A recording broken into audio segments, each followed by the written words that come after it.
امام حسن پیارے آقا علیہ الصلوۃ والسلام سے بہت زیادہ ہم شکل تھے، یعنی سر سے لے کر سینے تک پیارے آقا علیہ الصلوۃ والسلام کا اگر کوئی ہم شکل تھا تو امام حسن رضی اللہ تعالیٰ عنہ، اور سینے سے لے کر پیر مبارک تک اگر کوئی ہم شکل تھا پیارے آقا کا تو امام حسین رضی اللہ تعالیٰ عنہ۔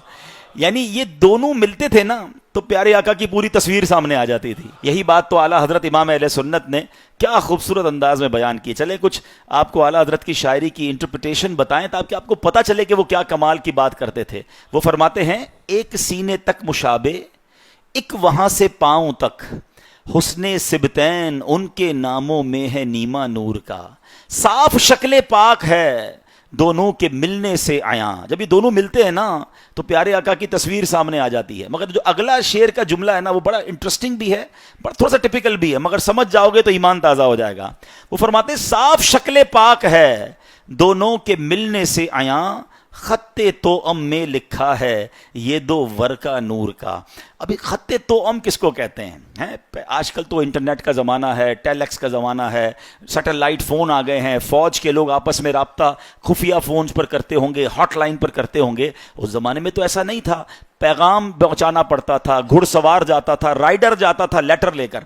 تو ایک اسٹریٹجی بنائی جاتی تھی کہ اگر کسی سامنے اپنی فوج کو کوئی اسٹریٹجی پلان کر کے بھیجنی ہے نا تو آدھا خط بھیجا جاتا تھا، ٹھیک ہے، جس سے بات سمجھ رہا ہے، پکڑا بھی جائے، ہاتھ میں بھی آ جائے تو بات سمجھ رہا ہے۔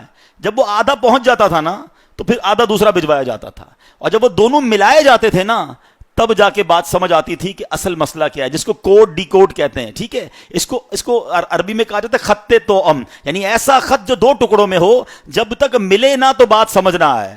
اعلیٰ حضرت کہتے ہیں صاف شکل پاک ہے دونوں کے ملنے سے عیاں، خط توأم میں لکھا ہے یہ دو ورقہ نور کا۔